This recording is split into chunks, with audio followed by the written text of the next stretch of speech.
Welcome to episode 131 of Star Wars and Scotch. I am joined today by my co-host Tim, as always. Hi, Tim. Hello, Kevin. I feel like you're like a High Republic Jedi the way you just introed like that. I like that. It was really good. I don't know. I've been listening to Cataclysm, so it's just same. It's so just like I guess I'm like in a High Republic mood, but the way you introed like was yes, welcome to the Jedi Temple. Yeah, all right, I'll take it. Yeah. I don't know. You felt like very, very High Republic-y. I liked it. I'll try and continue the High Republic-iness as we introduce our guest today. Our good friend Frank, aka Technique, is joining us this morning. Frank, how are you? Doing good. Hello. Thanks for having me. It's a long time coming. Welcome. I know. We've gone back and forth for a while now about having Frank on, and I told him last time we were talking that we would bring him on as soon as Mandalorian was over. Only because we don't have guests during the shows, because there's just so much to talk about. Yeah. So now that Mando is over, we have brought Frank in, and we have blocked off plenty of time to talk to Frank about his love of Star Wars. So we'll be talking to him about that. We got a little bit of news. There's not a ton of news, but some interesting news has popped up. So we'll talk about that at the end. But Frank, we'll say it at the end and the beginning. Where can people find you if they want to go check you out? Oh, goodness. I exist on the internet. I am on Twitch at Technique. Spell it like you normally would, but cut off the U and an E. I am also on Twitter at Technique TV. Make sure you put T and a V because somebody won't give up my name. Other than that, YouTube is trying to come online. Technique TV as well. And what is the other one? Oh, Instagram. Yeah. That's just my name, Frank Ellerby. So you go there. That's like the behind the scenes of Technique type thing. I'm trying to get into that stuff. I'm old, man. I'm trying to keep up with the youngins. I feel you, man. I feel you. Anyway, before we get rolling though, I hope you're enjoying some delicious King's Coast in your cup. I am. Are you? I am as well. Drop coming next week. Stay tuned. The barrel aged is dropping next week. We got another thing launching next month. It's a very exciting time if you're interested in King's Coast and what we are doing. And we may be expanding our operations in the future. I didn't even tell Tim this. I'll tell him afterwards because I had a fantastic meeting this week. And Kevin, how do you not tell me this?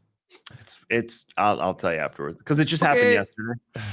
So kingscoastcoffee.com. Make sure you're part of the Kings Club. You get first access to all the fun stuff, and you find out about all the offerings, especially if you're a coffee nerd. It's the way to go, kingscoastcoffee.com. And right around the corner is GCX. We are just over 2 months away. Crazy. The Vacation Focused Gaming event, very content creator centric. Let's see, who have we announced? We announced Leopard yesterday. Leopard retweeted it and said, will I look normal at GCX? And most of the responses were probably not.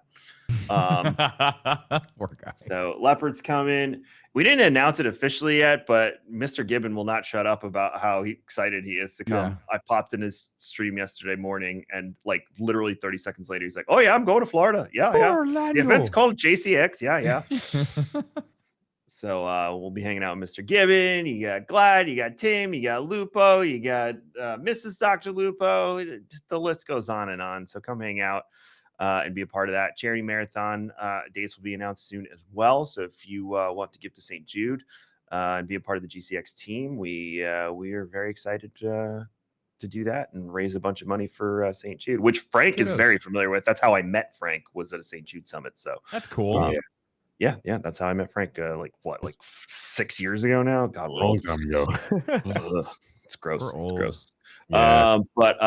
So GCXevent.com, get your tickets. Make sure you book your hotel room. I can tell you this because this news is probably going to drop by the time you go out. Premium passes will not last much longer. We have products we have to order for those folks and get it all in line. So we will be cutting that off soon. Also, when that happens, the ticket prices go up. So what you're going to want to do is lock it in, get it done, book your hotel room, and book your ticket to the after party, Universal Studios. You can go to the park a little early, and then you can hang out at Universal for 3 hours with no lines and a bunch of nerds. It doesn't get much better than that. GCXevent.com. Just please wear deodorant. tickets. Oh, God. I'm still to Please. this day trying to find a deodorant sponsor, Tim. I even asked St. Jude, I was like, do you have anyone that you know that can just barrels of the little mini deodorants as they walk in the door of the Yeah, event? I said, we should get bod body spray. I want your bod. Yeah. St. Jude has a relationship with Dove, so they're Dove. actually they're going to pitch to Dove on our behalf to get. I That's use awesome. Dove deodorant. You don't? Oh, I thought you were saying it like Dove, like Dove. No, I didn't really think about Dove in the gaming space. Usually when I think of Dove, I think of my mother. So I use Dove deodorant for men. So okay. Are you judging me? It looks like you're judging me right now. Get on with the news, Kevin. He's judging me. We're not going to talk about news. We're going to talk about Frank. Let's talk about Frank, Kevin. We're talking about Frank. So Frank, Yes. take us down. Where does it begin? Where does the journey start with you and Star Wars? What's your earliest memory? Take us through that. Oh my goodness. Well, I'm an 80s baby. Yeah, boy. So my mom grew up with Star Wars, and which was very awesome. surprising. She used to do ballet. She was at a Juilliard and all that stuff. And Wow. they would put on shows like, Star Wars and stuff like that, because Star Wars was supposed to be in a space opera, back in the day before it became what it was.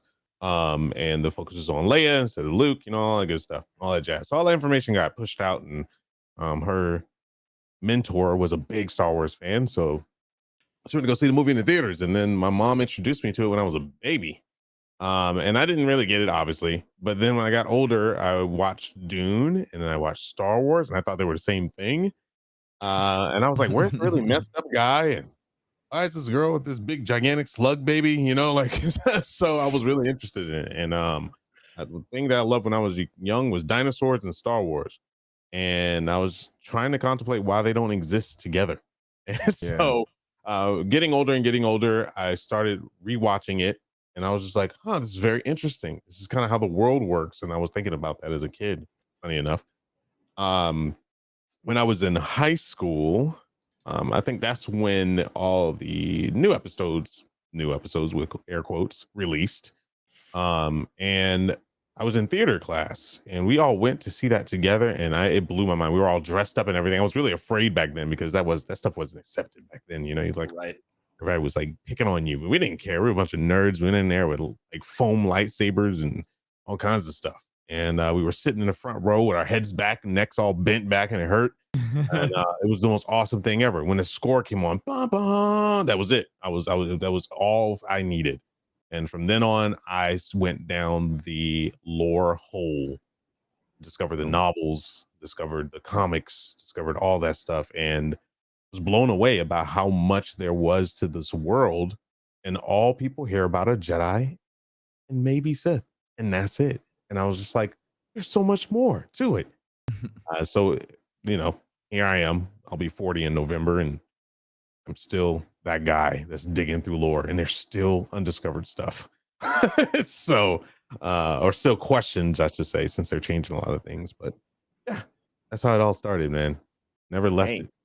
That's so cool. I love that it started with your mom. Yeah, it's weird. She doesn't like the stuff now, man. Like she gotten older. She's like, she just turned 60, and she just doesn't. She's not into it anymore. She'll watch it, but she's just like, Doesn't hit the same. You started me, Mom. My first. You were the chosen one. Yeah.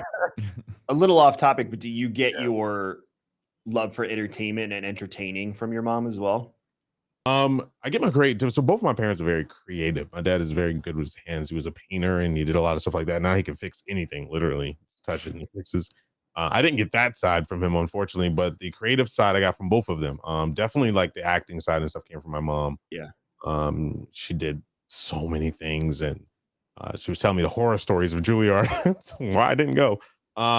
It's just because they're very hard, and back then they were harder. They got away with a lot of things back then, and yeah, man, that's pretty much where it all came down, and hopefully I'm able to pass that legacy on.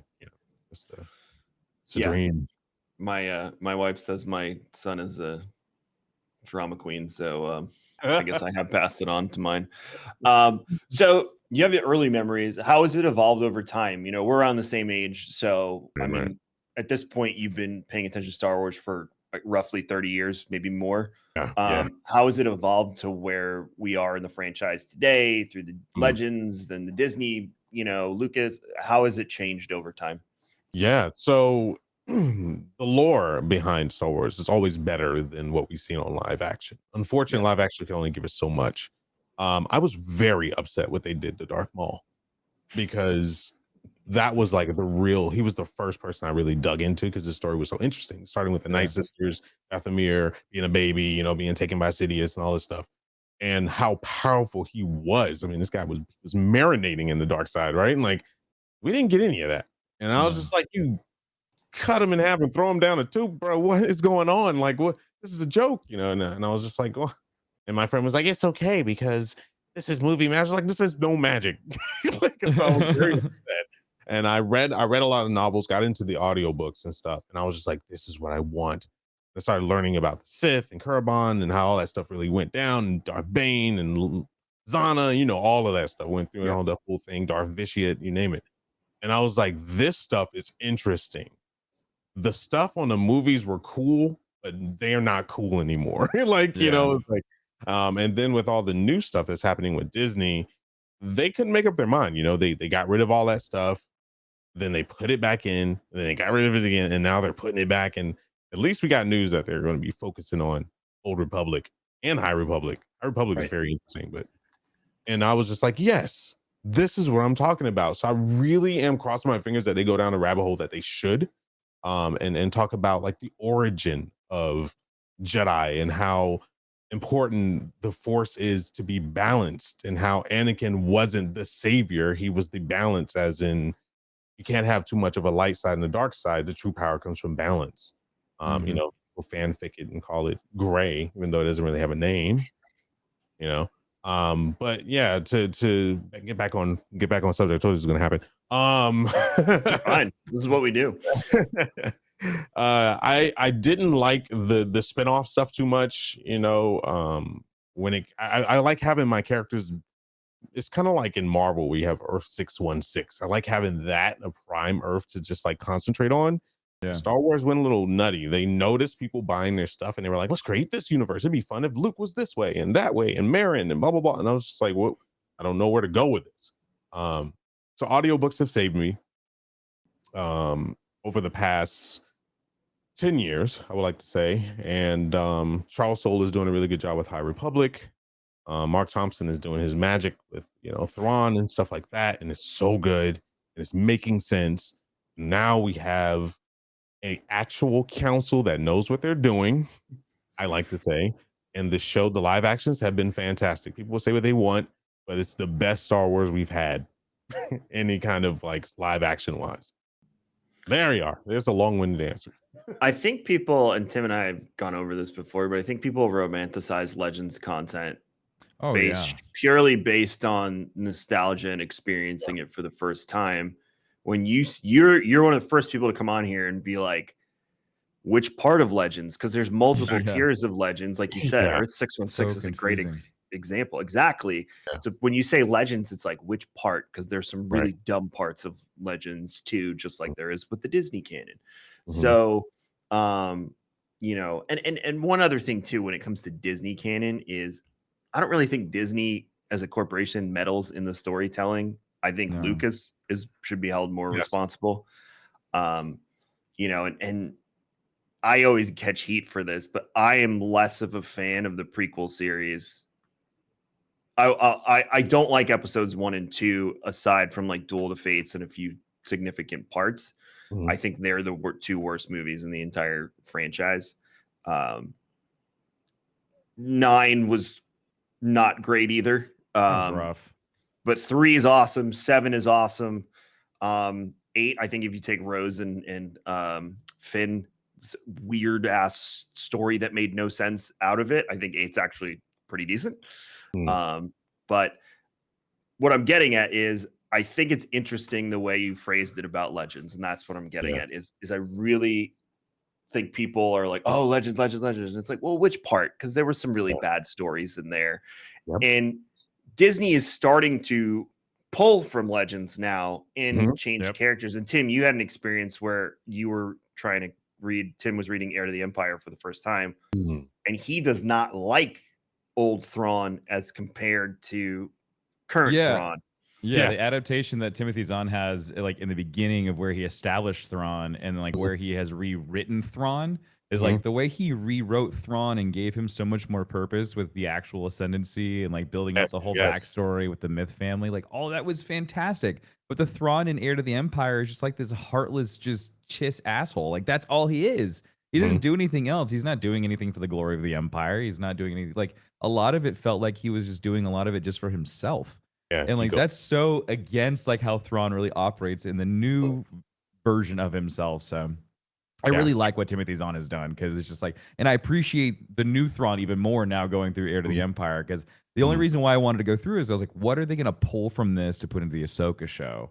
And it was like that. And now I feel so much more confident that they won't pull a lot from Heir to the Empire and they will keep to what Timothy Zahn has written so far because that's way more impactful, I think, for his character.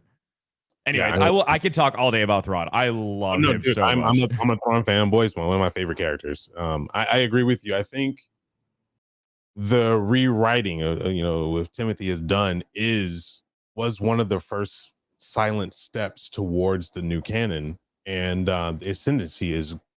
I get chills just talking It's about like it. Game of Thrones, dude. Ridiculous. It's the mastermind that's Thrawn, and then like the way that Mark like gave his voice. If you listen to the audio, you should Mhm. definitely listen to the audible.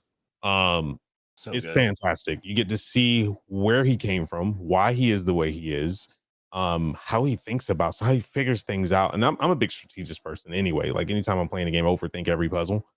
So the listening to Thrawn, I was just like, yes, give me more. Oh Yeah. gosh, yes. And listening about how everyone doubted him and he just proves them wrong. And it's like you still have that Thrawn ego, Yeah. but it's not where it's overbearing. It was so overbearing in the old book. I completely agree with you. When it comes to bringing Thrawn to live action, which we're on the precipice of seeing, Yeah. Tim and I are totally in the camp that they picked the right person. Mm. What are your feelings on that as being a huge Thrawn fan? Well, he got the walk down. You know, that introduction was nice. I was just like, I screamed. I was like, oh my god, like what the, because just seeing the whole walk, because you would always imagine that, right? Like, I mean, you had Clone Wars, but that I don't really give that anything. I mean, granted, it was great. Don't worry, don't flail me here, but just seeing the live action walk with the head kind of tilted down and eyes forward and like the composure, and I was like, okay, all right, somebody was reading up on their stuff. You can only direct certain things to people and tell people how to do stuff, but it's like the execution was all that matters. It's kind of like Joffrey in Game of Thrones. Like the execution was there heavily, so much that the poor guy ain't acting anymore. But it's like we got it. I think we have our Thrawn, and I think what's her name? Rita Ray? I can't remember her name. She's playing Ashoka. Um Rosario Dawson. Zara, yes. I think finally she has a main role in something that's like big IP. Because she was always on the sidelines for Marvel, like here and there. And I think she looks fantastic. So that whole show looks I love just her. incredible. When they showed the lightsaber and she pulled it down and they put the highlighter on her face, I was just like, hey, this is what I'm talking about. So yeah, I think Thrawn looks good. Thrawn looks good. And I think who they chose will do a good job. You better. I mean, like it doesn't help that he's like already like a huge Star Wars fan and he was the Yes. voice of Thrawn. So it's like Yes. if Katie Sackhoff can pull off Bo-Katan really well, I think Mickelson can nail this one.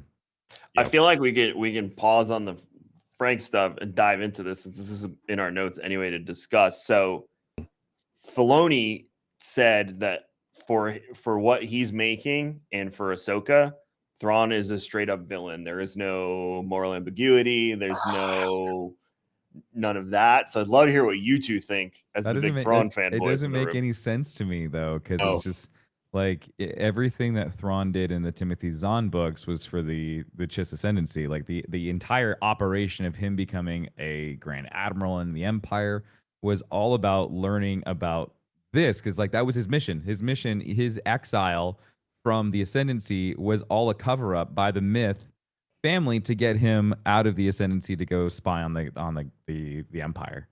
And so like everything was supposed to be about him going back and relaying all that information. And so like his out in Rebels made sense for him to go back. Like he could make his way back to the ascendancy and then he could tell them, hey, like these guys are crippled, they lost their emperor, let's go.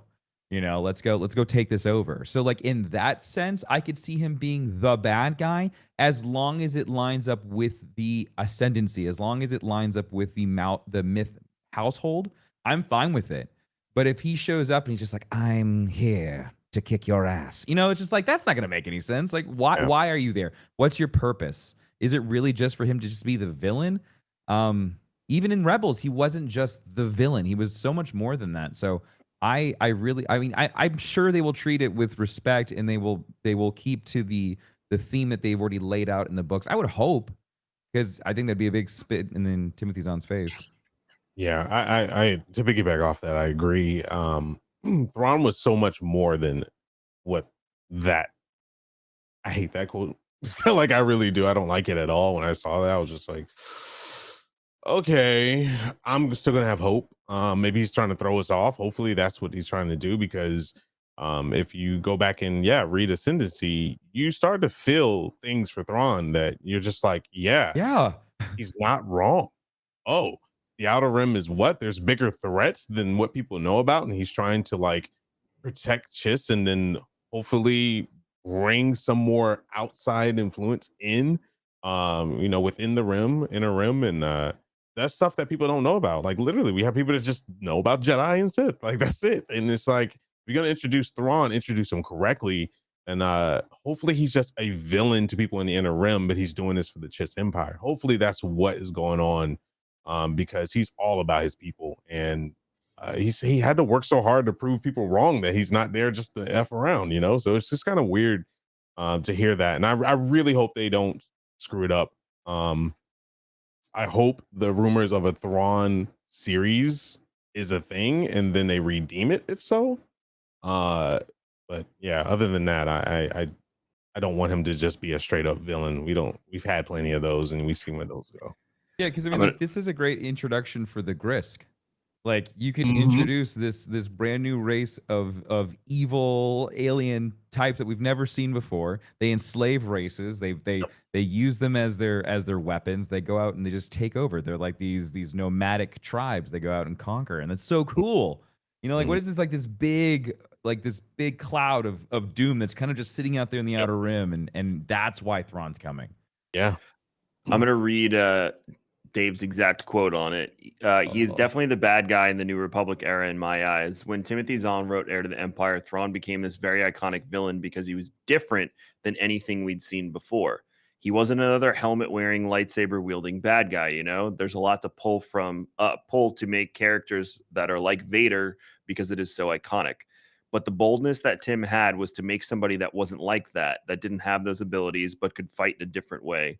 In the words Star Wars, the war part of it, him being a Grand Admiral, a leader, a military strategist, a Moriarty archetype, I like that comparison, someone that will outthink you, out-strategize you, that really resonated. He's a critical player in this time period. We're fortunate to have that character and fortunate to have Lars playing him.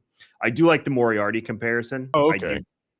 I get that because that's Moriarty is the thing that Sherlock can never solve. And there's always, I don't know. Have you guys watched the Benedict Cumberbatch Sherlock?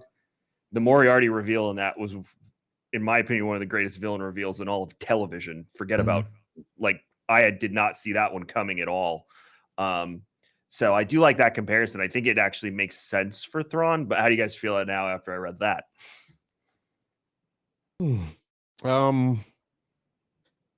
Well, Vader was brought up, and I was like, Vader's not really a bad guy if you really break everything down. So if they're going that route, then maybe we'll get the Thrawn we want. I think Disney has gone out of their way lately, or Lucas has gone out of their way lately, though, to make sure you know that Vader is not this I'm sitting on the moral fence. But at the same time, showing you how tortured he is I don't know, Kevin. Could argue that the finale for Obi-Wan definitely makes you look at him in a different light. I cried.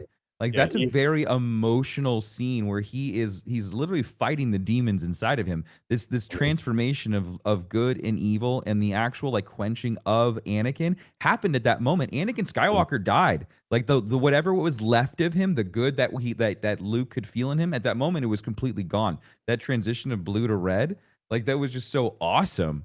But we see that with over time, but Disney has got like the first meeting of him and Obi-Wan when they're walking through that village looking for the path, and he just he drags like that body chokes across the somebody floor out, and then just snaps drags his neck them. with the force. Like they're going out of their way I to mean, be he like killed a room full of kids. I mean, yeah, the guy's pretty freaking evil. I get it. the end of Rogue One. Like I mean, yeah, that's still a very iconic scene. Like that's amazing. Now we have moments like the meeting with Obi-Wan. We have Rebels where he has the meeting with Ahsoka on Malachor. We have the end of Clone Wars where he's standing on the snow planet looking at all the clone helmet from the 501st. Like there's a bunch of moments for him, and obviously it culminates with Luke and him on the Death Star. But I think Lucas has gone out of their way to be like, he's not as morally dancing the line as you all have made him out to be over the past 40 years. So here's a frustrating thing that I got from all of this. It feels like what they're going to do with Thrawn is they like you said, they're going to turn him into a villain, and this is just going to turn into a very generic Star Wars character then, in my opinion, because Thrawn is he's so intricate. There's so many layers to this individual for him to just become a villain, and for Filoni to continuously call back to Heir to the Empire. Like, are we gonna say that Heir to the Empire is then like, is that canonical and it just happens in the timeline? Like, so if we want to read all of Thrawn's books, do we go Ascendancy, Thrawn 1, 2, 3, and then Heir to the Empire? So like I'm kind of confused there as to like how are we handling this character, because Heir to the Empire makes no call to the Chiss Ascendancy at all, ever. Well, they did make the Heir to the Empire reference in the trailer, and now we've found out, well, it's a rumor, this has not been confirmed, that Filoni's movie will be called Heir to the Empire. Then what was the point of the new books? I guess and setting all of this backstory up. It is so intricate.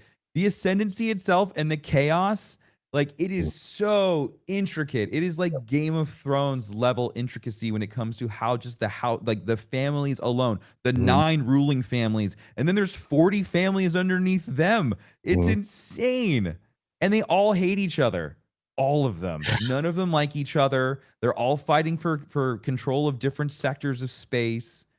Like, it's so good, and you could have pulled so much material from that.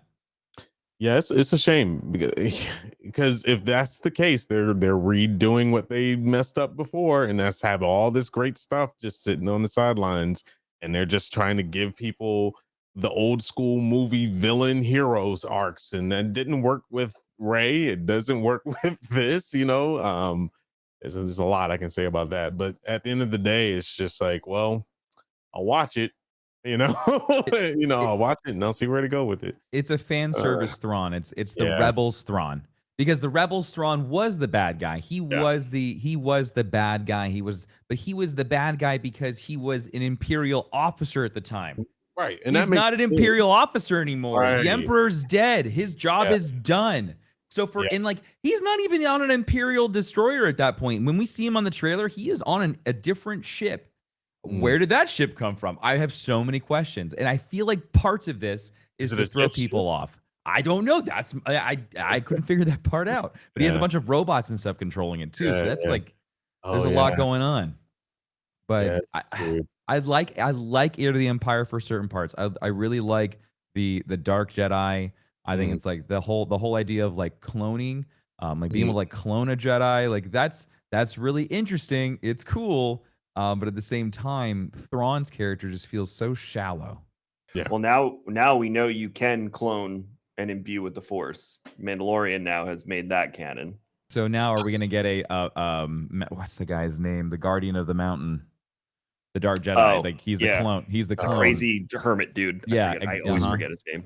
And then so Thrawn had to use these Force suppression cats all over the Chimera to keep this guy like under control. It was weird. I don't think we get him because we have our own Dark Jedi in Ahsoka that might be associated with him. Balon and Yeah. Interesting. It's all very interesting. I'm just gonna like take it and digest it and then break it apart later. Who knows? They could be throwing us all off, and that's my hope. That's like a 0.00001%. I mean, or something. They did that with Jedi Survivor. Everything in the trailer Oh did my not God. indicate what the That's story true. was whatsoever, and everything we saw was in the first 2 hours of the game. We all thought that Finn was gonna be a Jedi. No, I mean, so weird. he might be force sensitive, but both directors couldn't seem to make up their damn mind on that one. Yeah. So There's rumors that we may get what we wanted finally. There's like actual concept art and stuff. But we don't know if that's old concept art. We don't even know. Like, you know, he Disney had to loves- tell Ray something. We still don't know what that was. Yeah. So, By the way, I have 2 lightsabers. I don't know. Yeah. Oh God. We're gonna take a quick break. We're gonna pay some bills and we're gonna come back and talk about some other stuff. We'll be right back. And we are back. All right, switching gears back to Frank. Frank, what is the best piece of Star Wars content that exists right now? Movies, comics, television. I know you have a deep connection to comics. Oh, So I'd love to even hear, even if it is movie or live action, what's the best comic on top of that? Man, I hate the words favorite and best when it comes to Star Wars. It's too much. It is almost like you can't have that word live with it because they all feed off of each other. Okay, I'll give old, present, and future. Whatever works. Old Reed Bane is good. Okay, this is when writing. I don't know. The authors cared about stuff, when it came down to like fans, and there's so much stuff you need to know about Bane, and you'll understand the concept of the rule of 2. You'll understand that Revan isn't as badass as you make him, or as they make him. He's not that great. There's a lot, and you'll understand like the element of the Force and how Bane just takes out a whole planet. Like, it's just great stuff. Definitely check that out. That's some good stuff, and that'll just get you on the road to, like, you'll find out why Sidious is Sidious. Find out who Plagueis is, and all this stuff that you probably heard about. It'll get you on the road. Comics wise, Vader, Lord, and Vader in the comics he's a god. Like, it's just ridiculous. It's the comic book Marvel magic. I like to say, or it's a shonen in anime. If you really want to say it, this guy starts off, it's just powerful, and he just gets more powerful. And by the time you're done reading the comic, you're like, there's no way he can get more powerful, and he does. It's just ridiculous. It's just a consistent progression period. It's fun. It's delightful, and I think you should read that. And now, current day, I really, really like the Star Wars games. Man, the recent release of Jedi Survivor was, oh my gosh, it was everything. Aren't you sad now that there's no more Star Wars games to play? Oh gosh, I am. I'm. Well, I'm like, well, I can go back and play that and feed into some things, But it made me, it was like a call out to Star Destroyer, and like it was a call out to all the older games, and oh man, I don't know where you guys are with spoilers, but at the end of the day, I'm just that content. I think everyone should play that game. I mean, granted, if you have a console, I'll say play it on console. Just go ahead and do that. And if you have an extremely powerful PC, Best play it of on luck. PC. Yeah, best of luck. Yeah, I played it on a brand new card. I literally installed my card. I have a Radeon X7900 XTX, whatever. It's 24 gigs. Okay. I'm not a guy that turns games down on the lowest. I have to have it on the most prettiest setting. It's just me. I'm weird like that. I feel that. 22 gigs of that card was used. Oh my God. For Star Wars. RAM hog. 22. Yes. And I only experienced slowdowns during some cutscenes, and that's just out of control. But other than that, yeah, it was hot in here. Thinking to have liquid cooling. But yeah, it's grand. It's lovely. I think what they're doing with the games and everything being canon, again, air quotes, is great. And now that we're making connections with stuff, and there's putting Easter eggs and things, I think that's just a big playhouse for people of extreme nerdom and those that aren't. that are being introduced. I think that game really does a good job of pull people in. Now I've heard people say, "Wow, now I want to watch Obi-Wan." I'm like, "Yes, do it." You know, finally. So yeah, I think there you go. There's your answer. I have to cut myself off because I'll talk forever. No, you keep going. This is what we do. We Well, love this. That's really it. Thrawn is definitely that was a treat. Ascendancy, that is, was a treat. If you want to get away from lightsabers, then Thrawn is really, really good. I also really like what they're doing with all the new stuff, because is it okay if we talk about something about the game that leads into the stories? Oh, we went full spoiler. Oh yeah, we already last spoiled week. it last week. Yeah, you're good. All right. So the funny thing is when I do content, I typically give people a backstory on things because I'm a lore whore. I don't know if you want to beep that out or whatever. Because I love lore. I'm a collector of lore. And lore horse. Yeah, thank you. And I was telling people, and they were just like, "How do you get all these different color lights?" I was like, "Well, I'm glad you asked." And I went down the whole reason about it, and I was like, "Yeah, Kyber crystals are alive," and people were like, "What?" Yeah, to get a red lightsaber, you have to corrupt it with the dark side, And I was like, it's called bleeding. And I'm playing the game, and it freaking happens in front of my face, and I freak out. I'm like, oh my God, you guys. I was like, this is the first time you get to read this. But wait, hold on. Were you okay with how they bled that Kyber crystal, though? Instantly? He just went from it being an orange Kyber crystal, just bam, red. Well, I'm going to tell you why I'm okay with it. Okay. This guy has been soiled with dark hatred for hundreds of years. That's fair. You think it was just concentrated inside of him? He just festering, and then it just all came out into the crystal. Right, and I'm gonna make a reference back. This is what happened with Revan.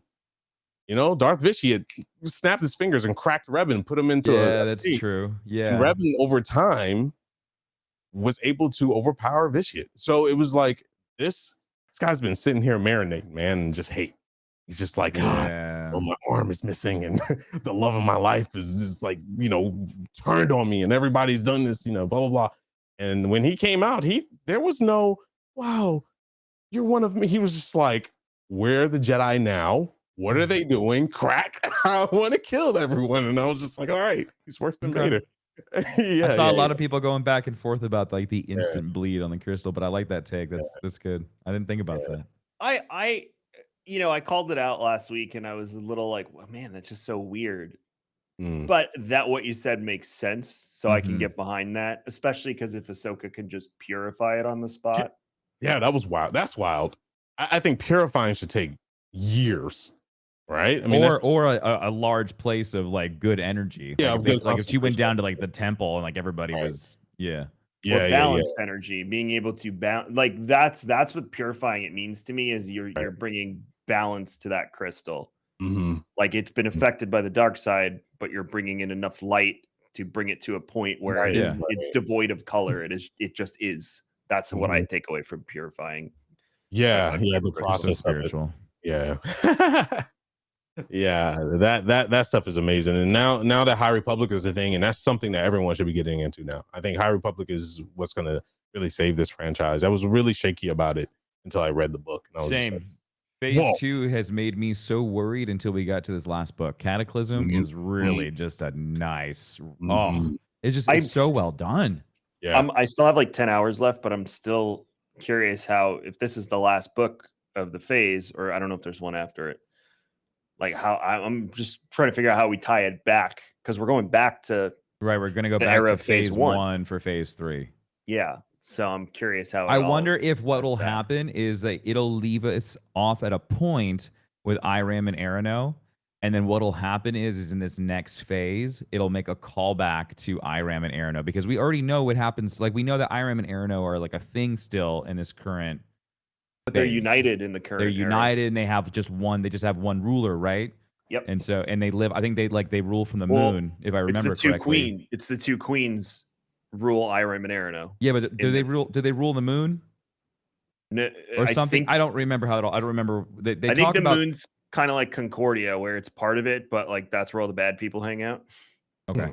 But yeah. Anyways, we know that they're a thing. So I wonder if they just they'll talk to them, and they'll talk about the past to get us back to where we left off. If that makes any sense.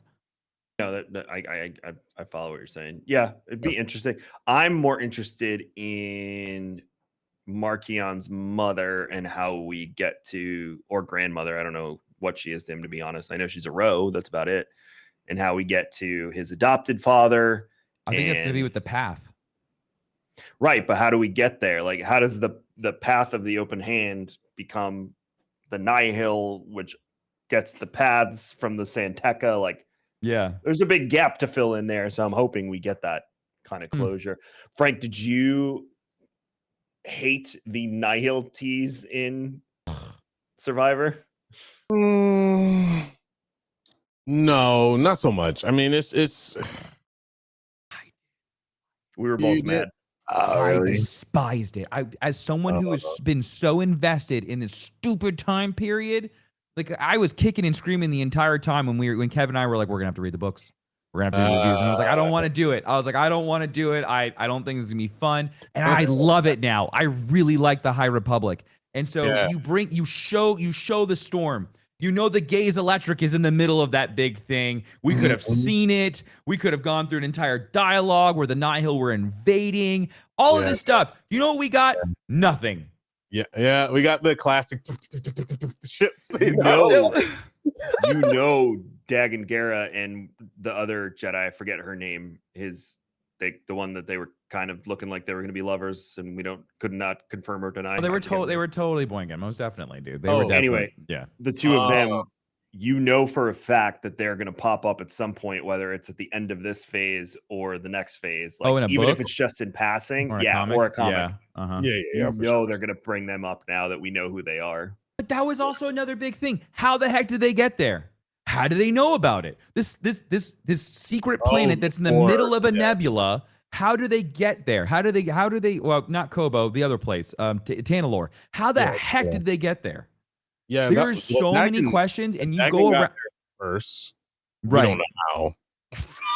We don't know. I would assume. So my assumption would be it was kind of like how the Wayfinders act in Ascendancy, where he was just able to kind of like navigate through that. And then Kylo all of this, in episode 9. Exactly. And so I think the signals were for the people who aren't either not as force sensitive or for other reasons for transportation.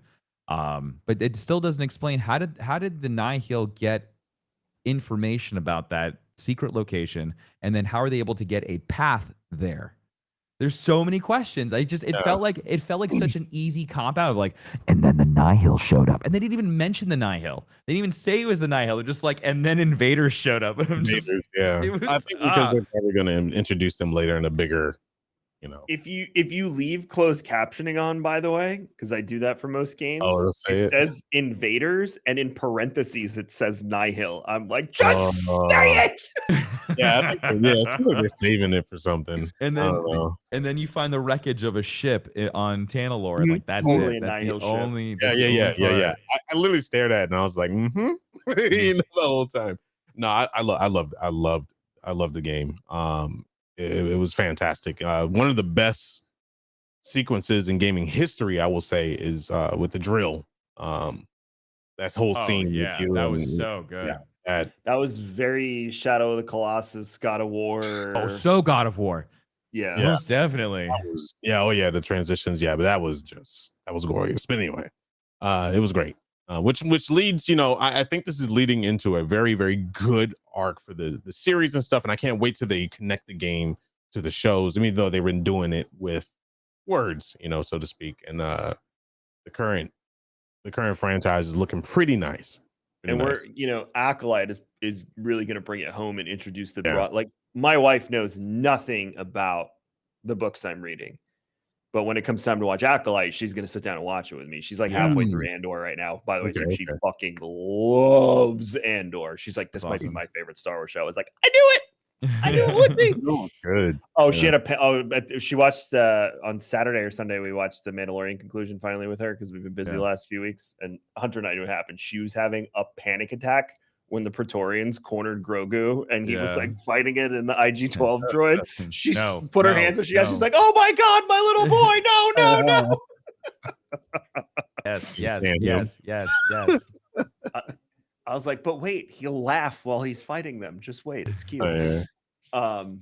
But yeah, no, when it comes to Acolyte, like that's going to be her introduction to this new era, and then I have to be the annoying meme guy from the internet who's like, like in this era of Star Wars, explain it all.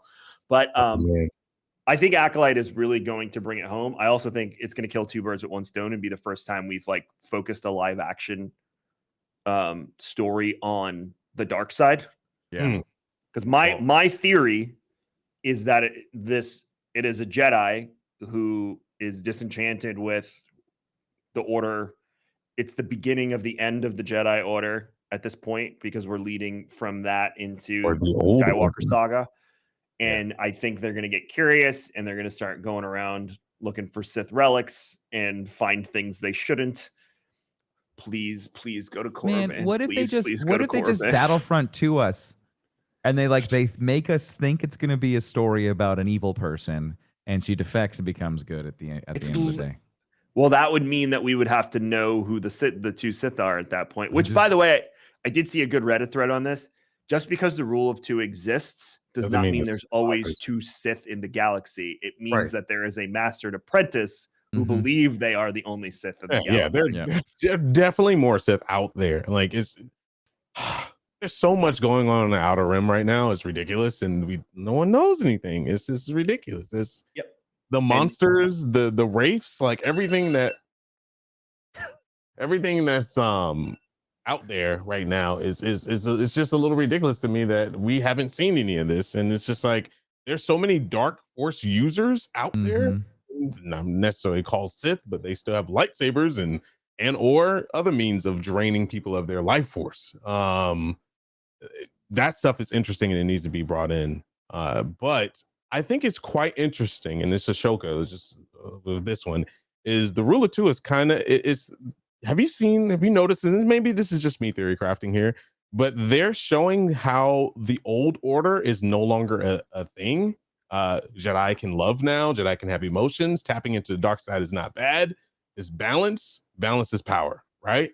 And then when it comes to Vader and all this stuff with the Inquisitors, those are Sith at the end of the day, right? I mean, they kind of Disney will not call them Sith. They won't do it. They even my son has a Star Wars I Am a Sith golden book, and it will call the Inquisitors. It will not call them Sith users. It will not call them dark. It refers to them as dark Force users. I don't even think that's Lucas. I think that's a storytelling mechanism to the Emperor and Vader are following the rule of two, even though the Emperor didn't, because he had multiple apprentices, and Vader didn't. If you go to Legends, Vader didn't listen. He had Star Killer. So. I think it's more or less the Sith will just constantly find ways to break the rules. And if you go back and read the Bane trilogy, like Frank said, you will find that the ideology that Bane instituted makes sense for the exact reason that the Sith in the current era are committing all these infractions. Is because, they want more power. And Darth Bane's whole point was that's not the point. But Kylo Ren isn't considered a Sith. No. He's not. No. He's not considered a Sith, which I thought was crazy. Savage is not, and neither is Ventress. Nope. Because those are just dark force users. Even though they were apprentices to apprentices, that's why it'll never be considered a Sith. All of them, it's crazy. It's just I mean, honestly, let's look at it. Mace Windu. He's technically not a Jedi at all. This man tapped into the dark force, right? No, and they're all that chaotic neutral. And that's why, and I love the idea of, and Disney, stop killing off our black Jedi. Jesus. Anyway, he's not dead. He's not dead. Don't worry. Oh, here we go again. I know. Yeah. There's the Bible about it. Yeah. But yeah, with Mace Windu, almost being that perfect balance of force, and Yoda, felt it in him, and Dooku was raging. It's now we're getting it. And with the game, I was so happy. I was finally tap into this shit, the way the Jedi handle that is the Catholic priests who sit in the back room and smoke cigars and swill whiskey and watch boxing. Essentially that's what's happening. Is they're just they're gonna go out there on the thing and tell you not to do it, but then they're gonna go behind closed doors. And I really like how Cal was this is my order. I'm yes. I think that's the whole point of it. Is you're supposed to find balance in yourself and the Force. You're not supposed to just follow the thing, because it was beautiful how like he was like, I followed this light side completely, Yeah. and I lost everyone. But the moment I started balancing things, I was able to save people. And the whole Night Sisters thing, man, they really got to get into that. They really got to get into Night Right? Sisters. Good story. They're so powerful. Like it's just, oh, If you really want to get an education on balance in the Force, even though it's not canon, go back and play KOTOR and spend oh, right. a lot of time talking to Jolie Bindo on Kashyyyk, because he will lay it down for you about how corrupt and terrible the Order is, and that we should all be striving for balance. Because he even says, I fought with anger and I got in trouble for it and stuff. He's like, he says a lot of the things that you would expect Qui-Gon and Mace to say, but they did it like thousands of years before so they could get away with it. Like that dude would totally be white lightsaber doing whatever the hell he wants. You know, and Tim loves the Wayfinder Jedi from the High Republic too, because they seem to exist outside of that. It's this whole introduction of gray Jedi almost to a certain degree of like this idea of we're not going to tell you what to do with yourself. Okay. We just like, we acknowledge you that you're alive and exist in the Order, but that's it. And it's like, that's cool. That's neat. That's it's like having the, like the Lone Rangers, you know, like just like the cow. It's like going back to that cowboy, Western kind of feel for Star Wars. Yep. That's whole idea of just letting them just go out and explore. Yeah. So before we jump out of here, we got one more thing to talk about. And we can do a little bit of theory crafting with this based on the news. The news itself it's basically that season 4 of The Mandalorian was going to enter production, but with the writer's strike happening, it's going to be delayed. So the answer right off the bat for me was like, oh, we're getting a season 4 because of the way they ended season 3. I think a lot of us were like, are we going to go to Rangers of the New Republic right away? Yeah. Like, how is this going to play out into the larger Star Wars universe? I didn't even doubt, you know, that maybe Din isn't the Mandalorian anymore. It's Bo now, you know? It could be a number of those things.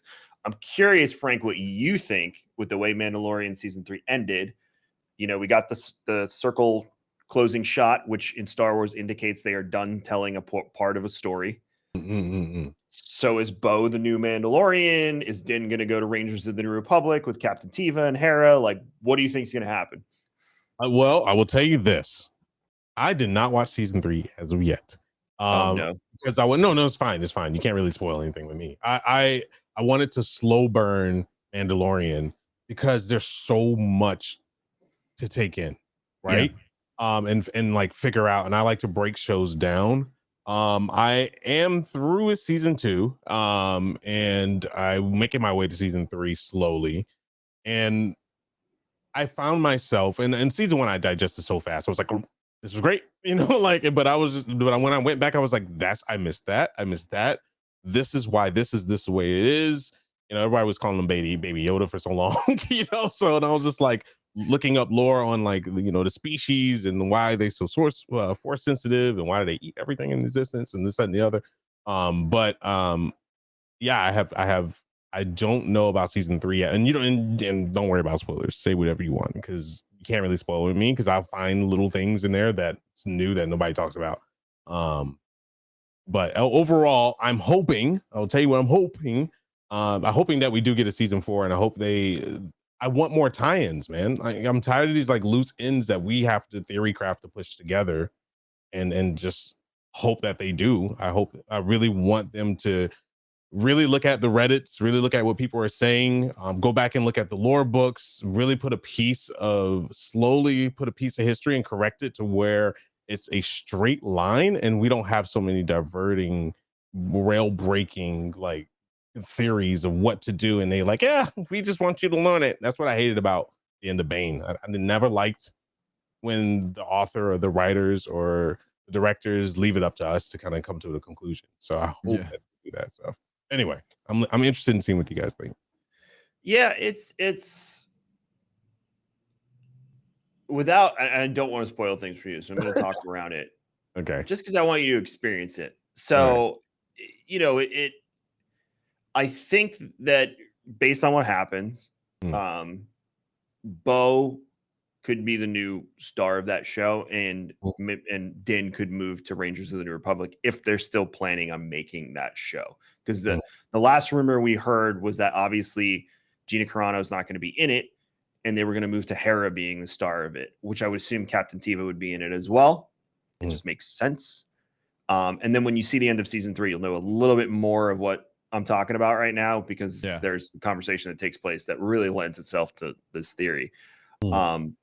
My worry would be, and I would assume from a production or from a writing standpoint, if you think about this, if they were to make that drastic switch, would the audience respond to Bo taking over the show and focusing on the Mandalorian people and everything entailed with that? So it's really up in the air, but we know we're getting a season 4 Mandalorian, which I found interesting that it was coming out that quick. I think from a marketing standpoint, they can't really give up on that show because it was the one that kind of pioneered live action Disney shows. It paved the way for Marvel to do more of it too. So I don't think they can give up on that show. And even Dave Filoni and Jon Favreau have said, like, we don't have an ending for that show yet. We haven't come up with one. So it's just going to continue until we decide it's over. So I would think the show should be dead by season 5 personally, but who knows? We'll see. I like when shows have finality. Like, I like that I know Andor is going to end next season. The way that the season ends, though, Kevin, the way that they kind of like put the pretty little bow on it, like I think that was just the ending of like that whole arc. The idea of them continuing to carry on with the like another like 2 more seasons, I think is like fine, because there's still so much left with Katie and Bo and like that character and like everything that they're doing. Again, like the Mandalorian culture is so beloved, like it's no surprise that like they're ready to just like continue carrying that on, because like it really is one of the most, like, for some reason, the most beloved like races and all of Star Wars isms is the Mandalorian. They just love them. They just absolutely love them to death. Because it's like it is I think it's one of the only races that you can purely take on a completely different character and you can express it in such a weird way and it fits. I've seen so many different cosplays of Mandalorian gear and you're like, no, that works.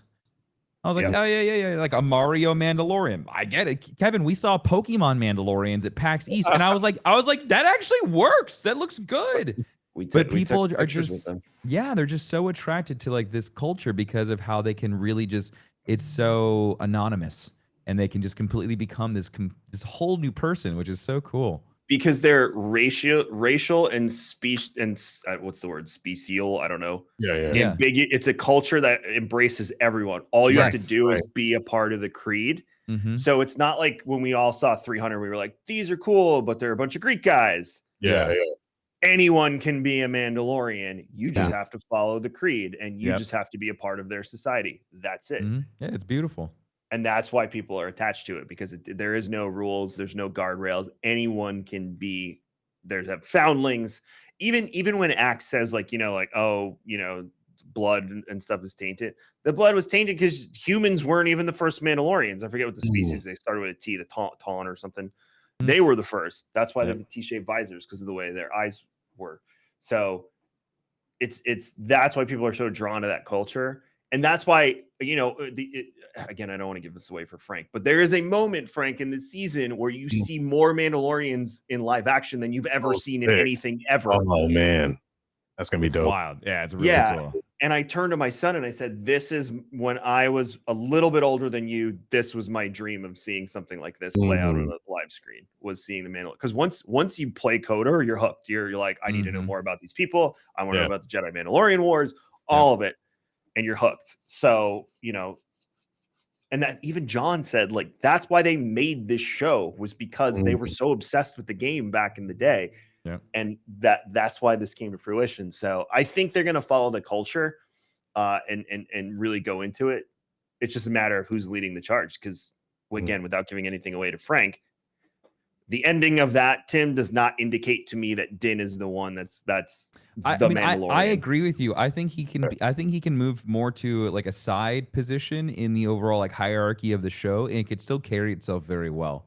Like again, Katie Sackhoff as a leading actress for this would be totally fine with me. She can carry that on her shoulders very, very well. And again, Kevin, we talked about this before. The fluidity of the word Mandalorian as the title for this show allows you to take on anyone as the leading actor or actress, because anyone can be Mandalorian. Again, like that's what's so cool about it. And so like you could have people move around, and it's totally fine. Like Din Djarin is not the Mandalorian. He's a Mandalorian. And he even says that. When he says, "You have my sword," that was literally him stepping down. Like that was, I didn't see him as the leading protagonist at that point anymore.